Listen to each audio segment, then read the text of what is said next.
Hello and welcome to PGurus channel. Sri Jayendra Saraswati, Kanchi Kamakoti Peetham seer, attained Samadhi yesterday. He was a guru to me. He was also a guru to our special guest of the evening today, Sri M.R. Venkatesh.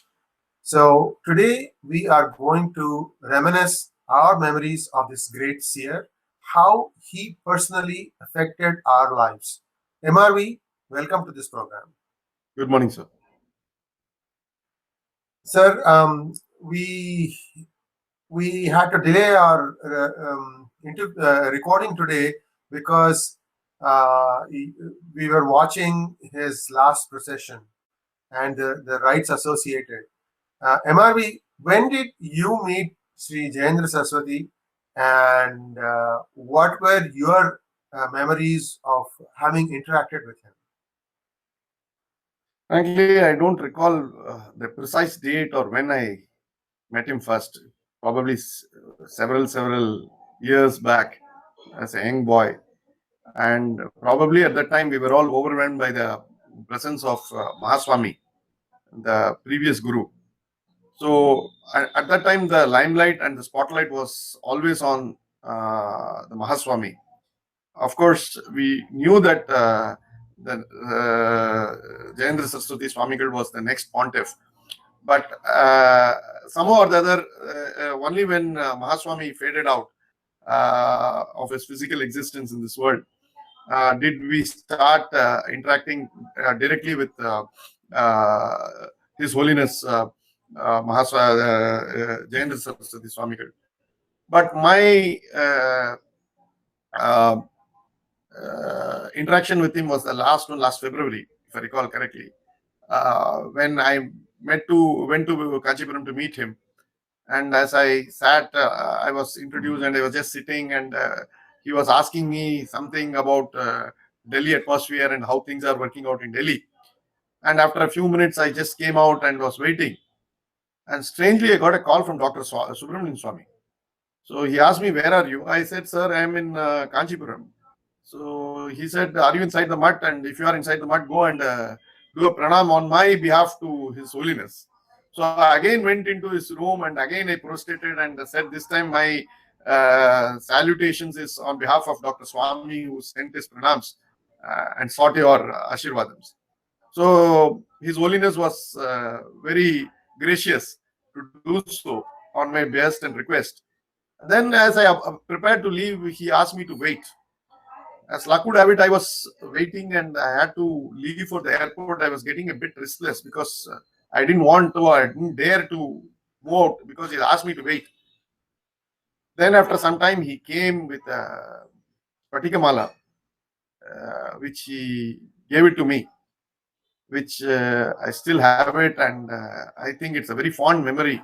I never knew that that was my last interaction with him, though I on one or two public occasions I did have the occasion of meeting him, but those times I didn't have a personal interaction like what I did last February. Quite a few times, after which in some public meetings we did have the occasion to have his darshan. But to me, it is a great, personally, it is a great loss, because he was a guru for all of us. The mutt is the ultimate Gangotri for all of us in south of India in terms of our link to the Hindu religion. And contrary to the popular belief, sannyasis are not Brahmins. Sannyasis take away even the sacred thread to show that they are irrelevantly neutral towards everybody. Even to their own parents, they don't have any links. Of course, they are allowed to perform the last rites of their mother, but not even of their father. So to that extent, His Holiness was irrelevantly neutral towards every section of the society. He will be remembered for his outreach towards every section of the society. In fact, he was what I would call as a popular guru, if I can use that phrase. And although it may sound a bit cinematic, for which I crave the apology of every single viewer, but I think he was a popular man. He had a large outreach, and he did dwell on secular domain, like creating health and education institutions, some of which are the largest ones in the world. So to this extent, I think it's an irreparable loss, and I hope the mutt will go on with its traditions. Bless you. Thank you. I think what you said is absolutely right. He has started Veda Patashalas where everybody, including people from other religions, are are given admission, and they learn the Vedas, Sanskrit, everything. I think his fundamental belief was that all of those born in this great land of Bharat are all Sanatanis. Doesn't matter which religion they profess, they are all of the same dharma. Emari, I have a very interesting story to tell you. My wife and I, we were married in 1989, and at that time I was a green card holder, but it took about 2 years for your spouse to get a green card. So she was working in the railways, and she was by that time she was already teaching dance at a dance school. Her sister is a fairly famous dancer in Hyderabad, and she used to assist her. And then when she moved over to our house, she wanted to start a similar school near our house. And we used to live near the Murugan temple in Secunderabad called as Skandagiri. In Skandagiri, there is a very, very big Shankara Matam also adjacent to that. And interestingly enough, the Shankar Math had built a wedding hall that was just coming up. They didn't have the kitchen built, but they just had the essential structure there. And at that time, see, Jayendra Saraswati had come to that Shankar Math, and my father, who was very close to him, was saying that my daughter-in-law wants to start a dance school, and we are looking for a place. And he just said, "No, why don't you use the Jan Kalyan?" That Jan Kalyan had just started, and they used to call this wedding place as Jan Kalyan. He said, "Why don't you just start the class there?" And lo and behold, it was such a great idea, because the parents would leave their children there, and then they would go visit. There were 3 big temples. By the time you're done, it will take about an hour, which is about the time of the instruction. So they could leave their children, go, pray at the gods, and then they come back and they would pick up the children and go away. And she did this for about a year and a few months. And then she got a green card and she came to United States. And we were thinking, what should we name our dance school? And she didn't even bat an eyelid. She just said it should be Jayendra Kala Kendra.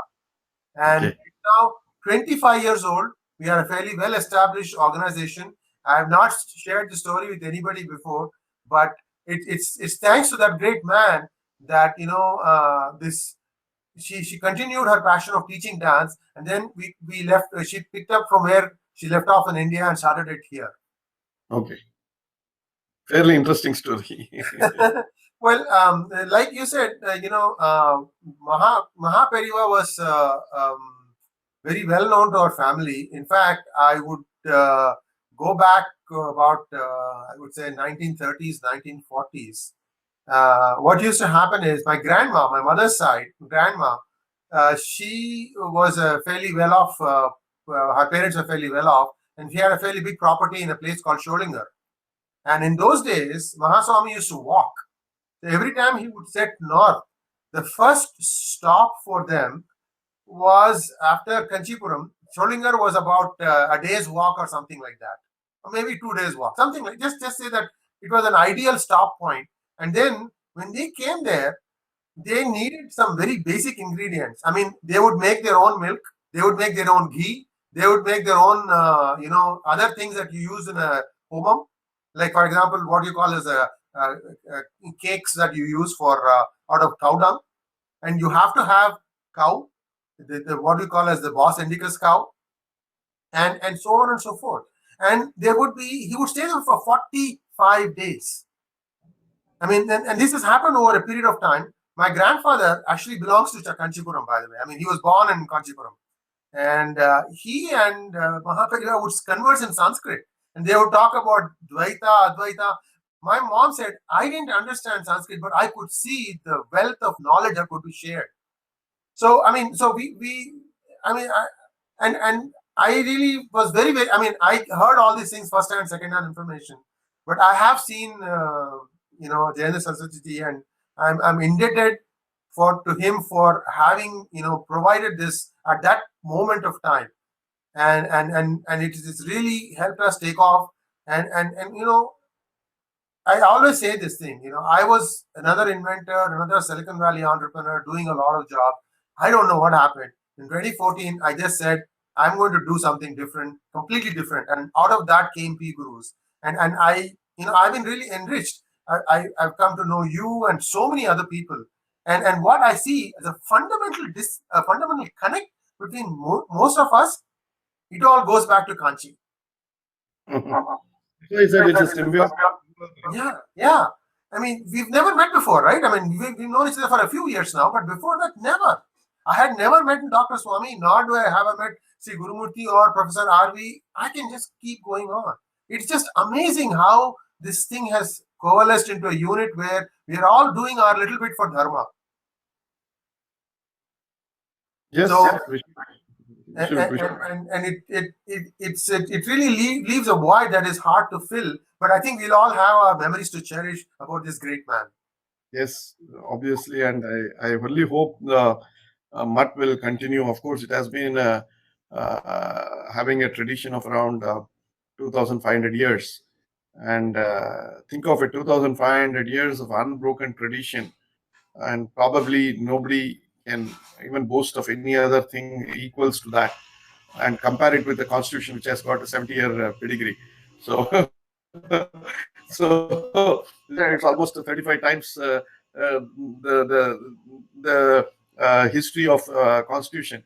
So the mutt has to see. Of course, it is not that we are in some troubled times. Of course, the mutt will have its own way of having its own successors from now on, and probably in our lifetime we will see one or two more successors coming in and staying, and also ensuring that the mutt is doing its duty of propagating and bringing Hinduism back to its original glory.